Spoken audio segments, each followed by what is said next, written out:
హైదరాబాద్లోని మీర్పేట్లో జరిగిన ఒక కేసు గురించి చెప్పబోతున్నాను. ఇది కేవలం ఒక కేసు కాదు, ఇది మనుషుల మనసుల్లో దాగి ఉన్న చీకటిని వెలుగులోకి తెచ్చిన కథ.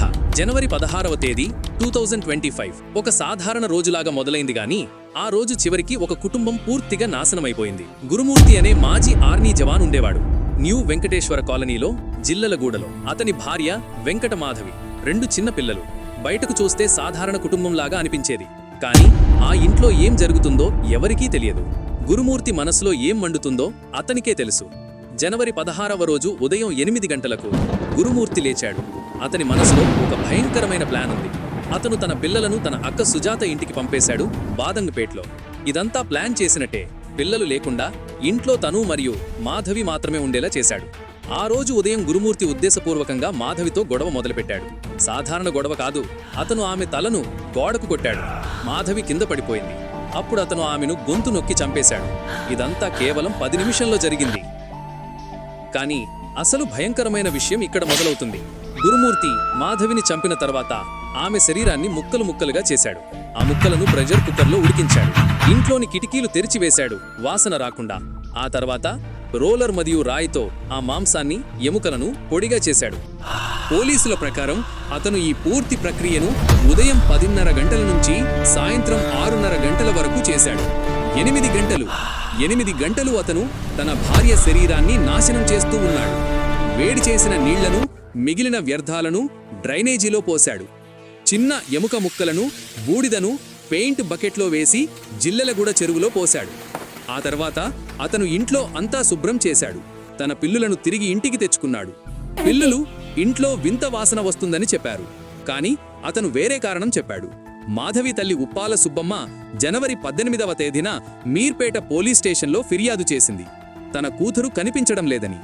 గురుమూర్తి అందరికీ చెప్పాడు మాధవి గొడవ తర్వాత ఇంట్లోంచి వెళ్లిపోయిందని. పోలీసులు మొదట మిస్సింగ్ కేసుగా నమోదు చేశారు, కానీ సీసీ కెమెరా ఫుటేజ్ చూసినప్పుడు వింత విషయం కనిపించింది. జనవరి 15వ రాత్రి 10:30 గంటలకు గురుమూర్తి మరియు మాధవి ఇంట్లోకి వెళ్లిన దృశ్యాలు ఉన్నాయి, కానీ మాధవి బయటకు వచ్చిన దృశ్యాలు ఎక్కడా లేవు. పోలీసులు ఇన్ఫ్రారెడ్ టెక్నాలజీ వాడి ఇంట్లో రక్తపు మరకలను గుర్తించారు. బాత్రూమ్ ఫ్లష్లో రక్తం కనిపించింది. ఫోరెన్సిక్ టీం జుట్టు మరియు రక్త నమూనాలు కనుగొన్నారు. జనవరి 28వ తేదీన పోలీసులు గురుమూర్తిని అనుమానం మీద తీసుకువచ్చారు. మొదట అతను తప్పుదారి పట్టించడానికి ప్రయత్నించాడు, కానీ చివరికి అతను మాధవి మామయ్యకు నిజం చెప్పాడు. ఆ తర్వాత పోలీసులకు కూడా అంతా ఒప్పుకున్నాడు. రాచకొండ కమిషనర్ సుధీర్ బాబు చెప్పారు, ఇది ఆకస్మిక కోపంలో జరిగిన హత్య కాదు, ముందుగానే ప్లాన్ చేసిన హత్య అని.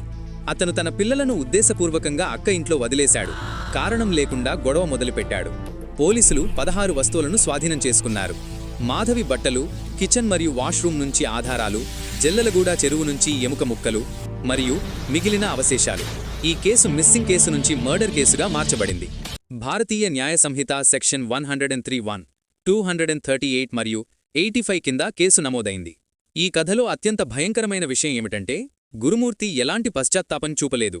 కమిషనర్ చెప్పారు, ఇంత క్రూరత్వం తానెప్పుడూ చూడలేదని. అతను గురుమూర్తిని అడిగాడు, ఇంత భయంకరమైన పని ఎలా చేయగలిగావని. గురుమూర్తి సమాధానం ఇంకా భయంకరంగా ఉంది. మాధవి పొట్టిగా ఉంది, అందుకే సులభంగా కట్ చేయగలిగాను అని చెప్పాడు. ఈ కేసు మనకు చూపిస్తుంది మనుషుల మనసుల్లో ఎంత చీకటి దాగి ఉంటుందో. ఒక సాధారణ కుటుంబంలో ఒక మాజీ ఆర్మీ జవాన్లో ఇంత క్రూరత్వం దాగి ఉంటుందని ఎవరు అనుకుంటారు? ఈ కథ మనందరికీ ఒక హెచ్చరిక. మనం ఎంత జాగ్రత్తగా ఉండాలో, మన చుట్టూ ఉన్నవారిని ఎంత జాగ్రత్తగా గమనించాలో చెప్పే కథ ఇది.